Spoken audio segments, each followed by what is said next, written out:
वक्त का किस्सा है। लोहारपुर गांव के किसानों ने तरबूज की फसल उगाई हुई थी। उनके तरबूज अब पक चुके थे और उन्होंने वो तरबूज गाड़ी पर लोड करना भी शुरू कर दिए थे। खेती ज्यादा होने की वजह से वो माल आहिस्ता आहिस्ता मंडियों में ले जा रहे थे। बस आज के लिए इतना ही माल काफी है, बाकी तरबूज हम कल मंडी भेजेंगे। ठीक है मालिक, वैसे ये ट्रक माल उतार कर वापस आएगा। मैं तो कहता हूँ एक और ट्रक आज ही मंडी भेज दो। नहीं नहीं, आज के लिए इतना ही माल काफी है। तू जा शमशाद भाई के तरबूज तो देख, उन्होंने माल भेजना शुरू भी किया है कि नहीं। ठीक है मालिक, मैं अभी शमशाद भाई के पास जाता हूँ। मुलाजिम वहाँ से निकलता है और दूसरे खेत में आ जाता है। ये क्या शमशाद भाई, आपने अभी तक माल नहीं भेजा मंडी में? अरे अभी माल तैयार ही नहीं हुआ तो मंडी कहाँ से भेजूं? एक हफ्ते तक माल आराम से मंडी भेजना शुरू करूँगा। ठीक है, मैं अभी जाकर मालिक को बता देता हूँ। फिर जब रात होती है और पूरे गांव वाले सो रहे होते हैं तो बहुत अजीब वाकया होता है।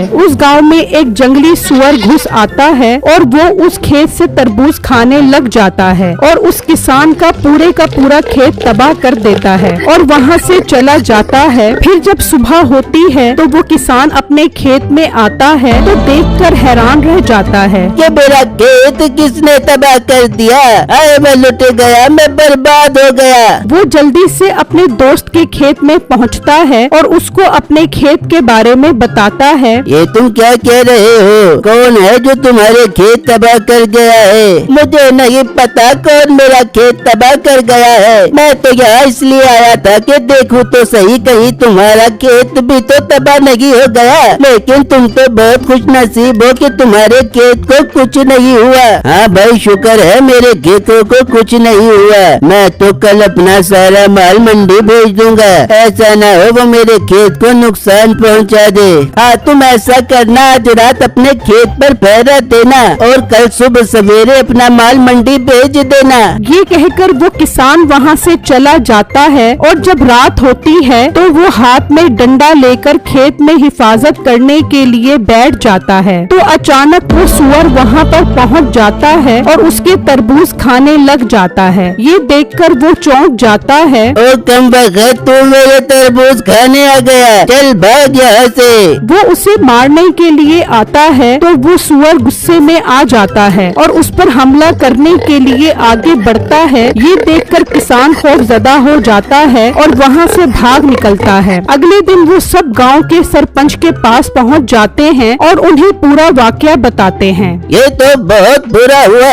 इस तरह तो वो सुअर पूरे गांव के खेत तबाह कर देगा। उसको मारना बहुत जरूरी है। जाओ पूरे गांव में ऐलान करवा दो, जो सुअर को मार कर मेरे पास लेकर आएगा मैं उसे 50 लाख रुपए इनाम दूंगा। सरपंच के मुलाजिम पूरे गांव में ऐलान करवा देते हैं। सुनो सुनो गांव वालों, सुनो, गांव में एक जंगली सुअर आ गया है जो गांव के खेत उजाड़ रहा है। जो कोई भी उसे मारकर सरपंच के पास लेकर आएगा, सरपंच उसे 50 लाख रुपए इनाम देंगे।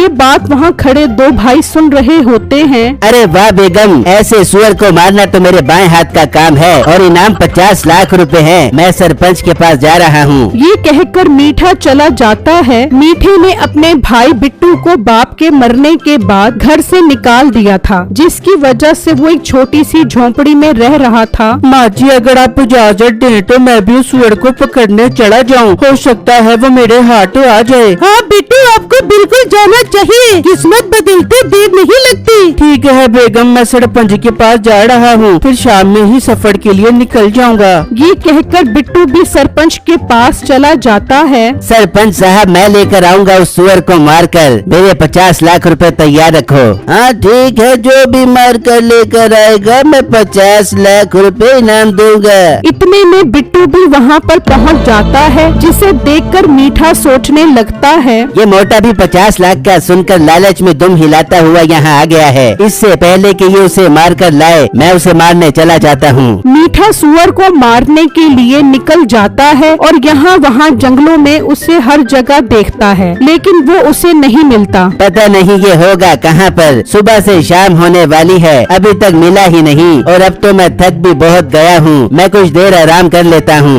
मीठा वहीं पर आराम करने के लिए लेट जाता है और वहाँ बिट्टू भी तलवार लेकर सफर पर निकलता है। वो एक जंगल से गुजर रहा होता है तो वहाँ एक बुजुर्ग बैठा होता है। बिट्टू उसे देखकर थोड़ा परेशान हो जाता है। बाबा जी, आप इस जंगल में क्या कर रहे हो? बेटा, मैं एक फकीर आदमी हूँ, इस जंगल में बैठकर इबादत करता हूँ, मगर तुम इस जंगल में क्या कर रहे हो? बाबा जी, मैं जंगल में एक सुअर को मारने जा रहा हूँ। उसने गांव के लोगों का जीना मुश्किल कर दिया है, सारे खेत और फसलें तबाह कर दी हैं। बेटा, तुम जिस सुअर को ढूंढने जा रहे हो वो इस जंगल में एक गुफा में रहता है। वो बहुत खतरनाक है, वो इस तलवार से नहीं मरेगा। पर बाबा जी, मैं उसको कैसे मारूं? उसका मरना बहुत जरूरी है ताकि गांव के परेशान लोग खुशी खुशी अपनी जिंदगी गुजार सकें। बेटा, तुम दिल के बहुत अच्छे हो, लोगों की कितनी परवाह करते हो। ये लो, ये जादुई तरबूज है, तुम उस गुफा में जाकर वहाँ ये तरबूज फेंक देना, वो सुअर इसे खाएगा तो मर जाएगा। बाबा जी, आपका बहुत बहुत शुक्रिया जो आपने मेरी मदद की। अब मेरा काम बहुत आसान हो जाएगा। बिट्टू वो जादुई तरबूज लेकर उस गुफा में पहुंच जाता है तो देखता है कि सामने वही सुअर खड़ा होता है। वो उसके पास वो तरबूज फेंक देता है। वो जैसे ही उस तरबूज को खाता है फौरन ही मर जाता है। बिट्टू उसको उठाकर ले जाता है और बाबा जी के पास पहुंचकर उनका शुक्रिया अदा करके आगे निकल जाता है तो सामने उसे मीठा नजर आता है। ये तो मीठे भाई हैं, पर ये यहाँ अकेले क्या कर रहे हैं? मीठे भाई उठे, यहाँ पर क्या कर रहे हो आप? मीठे की आंख खुलती है और वो बिट्टू के पास सुअर देखकर हैरान रह जाता है। बिट्टू मेरे प्यारे भाई, मैं भी सुअर का शिकार करने निकला था, लेकिन रास्ते में मुझे नींद आ गई और मैं सो गया। मगर मेरे भाई, तुमने तो कमाल ही कर दिया जो इसे मार दिया है। हाँ मीठे भाई, मैंने अपनी जान पर खेल के इसका शिकार किया है। अब मैं इसे सरपंच के पास लेकर जाऊंगा और वो मुझे इसके 50 लाख रुपए इनाम देंगे। ये सुनकर मीठे को बहुत गुस्सा आता है और वो प्लान करने लग जाता है कि बिट्टू से ये शिकार किस तरह लिया जाए। अचानक उसके जहन में एक तरकीब आती है। बिट्टू मेरे भाई, ये जंगल बहुत खतरनाक है, हम दोनों एक साथ वापस चलते हैं। ऐसा न हो कि कोई जंगली जानवर हमें खा जाए। ठीक है मीठे भाई, चले हम दोनों एक साथ चलते हैं। बिट्टू, तुम थोड़ी देर रुको, मैं जरा साथ जंगल से थोड़े से अनार तोड़ कर आता हूँ। बेगम ने मंगवाए थे, बस 15 मिनट में वापस आता हूँ। मीठा प्लान के मुताबिक वहाँ से चला जाता है और बिट्टू उस दरख्त के नीचे बैठ जाता है। वो इतना थका हुआ होता है कि उसे नींद आ जाती है और मीठे को तो इसी चीज का इंतजार था। वो आकर बिट्टू को दरख्त के साथ बांध देता है और उसका शिकार उठा लेता है। मीठे भाई, ये आपने क्या किया मेरे साथ? मुझे खोलो, मेरा शिकार क्यों उठा लिया है आपने? मोटे, बहुत सियाना बन रहा है तू। इसे सरपंच के पास ले जाकर 50 लाख रुपए लेगा। मैं तेरा ख्वाब कभी पूरा नहीं होने दूंगा। अब तो यहाँ इस दरख्त के साथ भूखा प्यासा मरेगा और 50 लाख रुपए मेरा हो जाएगा। मीठे भाई, आप मेरे साथ ठीक नहीं कर रहे। मैं आपका छोटा भाई हूँ। अब्बू जान के मरने के बाद आपने पूरे घर पे कब्जा कर लिया था और अब मेरा शिकार भी ले रहे हो। खुदारा, ये जुल्म मेरे साथ मत करो।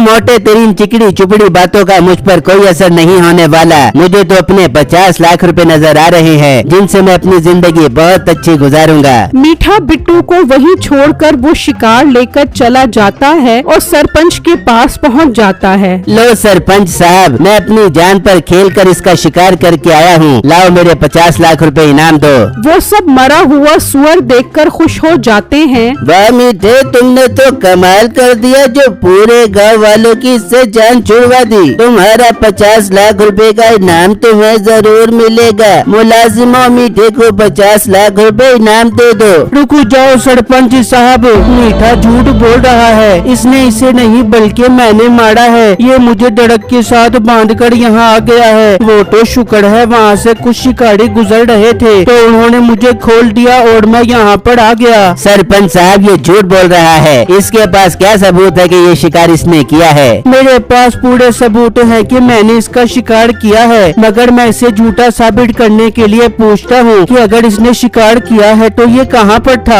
जंगल से ही किया था। और क्या ये मेरे घर आया था कि मीठे भाई मुझे मारो और सरपंच के पास ले जाओ? झूठ बोल रहे हो तुम मीठे भाई। अब मैं आपको बताता हूँ, ये सुअर जंगल के साथ एक गुफा में रहता था, मैंने उसे वहीं पर मारा है। सरपंच साहब आप अपने मुलाजमों को वहाँ पर भेजकर देखो, वहाँ एक तरबूज पड़ा होगा, ये निशानी है। अगर तो वहाँ तरबूज हुआ तो बिट्टू सच्चे तुम हो, और अगर वहाँ पे तरबूज ना हुआ तो मीठे सच्चे तुम हो। जाओ मुलाजमो जाओ और जाकर देखो गुफा में कोई तरबूज है कि नहीं। सरपंच के मुलाजिम निकलते हैं और चलते चलते उस गुफा तक पहुंच जाते हैं और अंदर जाते हैं तो सामने उन्हें वो तरबूज नजर आता है। वो वापस आकर सरपंच को बताते हैं, जिससे सुनकर उसे मीठे पर बहुत गुस्सा आता है। मीठे तू तो बहुत झूठा इंसान है जो अपने भाई के हक पर डाका मार रहा है। इसे ले जाकर काल कोठरी में बंद कर दो। सरपंच साहब मुझे माफ कर दें, ये शिकार बिट्टू ने ही किया था, मुझे काल कोठरी में बंद ना करें। मैं आप सबसे माफी मांगता हूँ। तूने जुर्म किया है, तुझे सजा तो मिलेगी, ले जाओ इसे।